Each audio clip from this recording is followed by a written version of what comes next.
Yo, what is good? I'm back. I know I took a hiatus, started a new job. Yo, relax.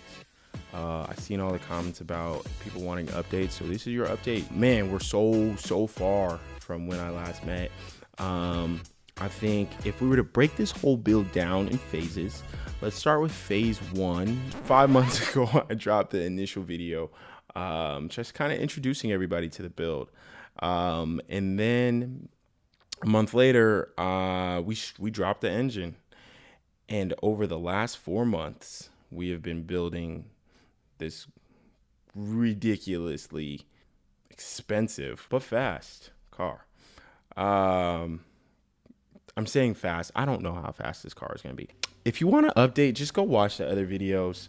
I don't know how to do all that fancy, like click here to watch video number 2 or down in the, I can put a link down in the description, but yeah, just go watch part 1 and 2 if you're not familiar with it, if this kind of popped up out of sequence, out of order, to kind of see where we at. But on part 2, we were just talking about everything. We were talking and introducing the parts, and I know we did a close-up of all the parts, but now the parts are installed. There's nothing not installed. Everything is in the car, and working. Shoot, where do I start? Let's start with where we left off. So when we left off, it was just a bare engine bay. So we are, as I mentioned, we're using Yumi Performance suspension. So we dropped in the K member. Insert picture here of the K member in the empty engine bay. After we dropped in the K member, it was working on the suspension and getting the suspension all in there. So we went suspension first, then hooking up the brackets for the brakes. If you are going to convert your third gen to disc brakes, Willwood or Brembo or whatever you're thinking, and you're thinking that you're going to either kind of gather parts here and there, don't do it. Do not do it. Just save yourself the money, buy the complete kit from Willwood, and go from there. I feel like I've spent more money trying to save money on these brakes than if I would have just gone with the original thing. And I digress. We'll touch on the brakes next. But going to suspension, we have Coney shocks in there. In this picture, you can see that we did everything. I mean, we're just going ham. Shout out to Vlad for getting this all dialed in. Essentially, anything you see for Yumi, it's literally anything they make for the third gen. That's on this car.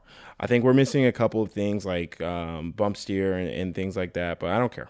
I didn't want it, so I didn't get it. But yeah, so once we got all the suspension in there, except for the rear suspension, we were kind of limited on the rear suspension because we sent out the rear end to get rebuilt. Yes, I think this is where the biggest heartache is, not biggest heartache, correction. This is where the most comments have come from. People are saying that I'm going to blow up the 10 bolt or that it's not going to stand up to the power of a T56. And if it doesn't, I don't care. I think people are kind of missing the point of this build. This point of this build is just to cruise up and down PCH, up and down the canyons around Malibu and Topanga Canyon and all these famous canyons within California, maybe Azusa Canyon. And I think it's gonna do pretty well for the time being. But we weren't able to get the rear end suspension put in there until later, until that came back. Some super basic. Nothing extreme. Like I said, this is just the cruiser. All right. Once we got the suspension in, we didn't dial it in, obviously, but we did drop the motor in. Yep, the motor went in, and this was kind of just a surprise to me. I didn't think the motor would be going in this early. And I mean, the serpentine belt or the serpentine system looks so good in there. It's like a satin machine metal or black machine finish. So that looks really good on there. Let me actually go back to the brakes. So going to the brakes, like I said, the brakes were a headache. We had to do various things to make them fit. There wasn't off-the-shelf brackets. There weren't off-the-shelf spindles. Had to drill pilot holes into the spindles. Had to shave off the ears, things like that. And there was a lot of figuring out how to make this just work. After everything was said and done, I probably could have bought a brand new set of Wheelwood 6-piston brakes. But instead I have 4-piston Brembos. What's next? The wheels. Let's go to the wheels. Let's talk about the wheels. Forge Star D5s, pair of little cheap wheels. I definitely will get them powder coated into or painted into a brushed metal look. I really like the and then get the lips polished. This was just an off-the-shelf piece that just so happened to work. Got a really good deal on them. I wasn't really sure how to feel about them because I don't know. I had different ideas. I had different thoughts about the wheels. The tires that we do have on these D5s are a pair of Azenas. They're 615s. We're running 315 squared. And there was a lot of massaging that had to happen to make those fit. I think even to just last week, we were still making cuts in the wheel wells and making sure that there wasn't rubbing and all these other problems that these wheels have caused. But I wouldn't have changed it. 315s or nothing. Let's go to the ECU. So the original goal was to just reuse the wiring harness and to reuse the stock ECU and just unlock it because it is a pretty simple ECU, the stock one. But with all that we want to do to the car in the future and the car that we want to do now, it was better to just start from fresh while the engine was getting built. So we went to the Holley Terminator X. And then we just went with the wiring harness that came with Terminator X. What am I trying to say? I'm tired. It's late. I'm gonna redo this video. Yo, yesterday was rough. I really lost my mind. I'm back at it again. Today, wrap this video up. But I left off at ECU. All right, so yeah, like I said, reason why we went to the Holley Terminator X was because of its ability to kind of just provide a basic system.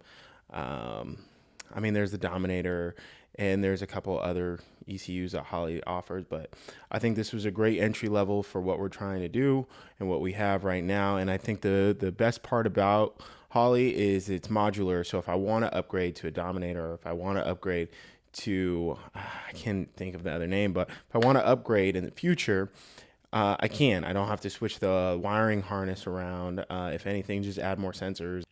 But yeah, and the wiring, speaking of the wiring has been probably one of the longer parts. We relocated the battery to the rear, and then we needed to build a custom fuse box, put that all in the rear as well. And yeah, just wiring. The exhaust.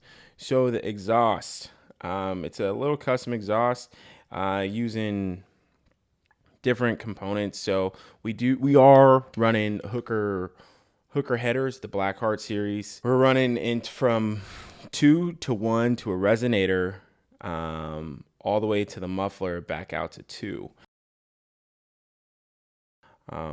The exhaust, it's perfect because I didn't want to go for a super loud note. It's more of a mild, but I mean, obviously you can tell there's some heat underneath the hood.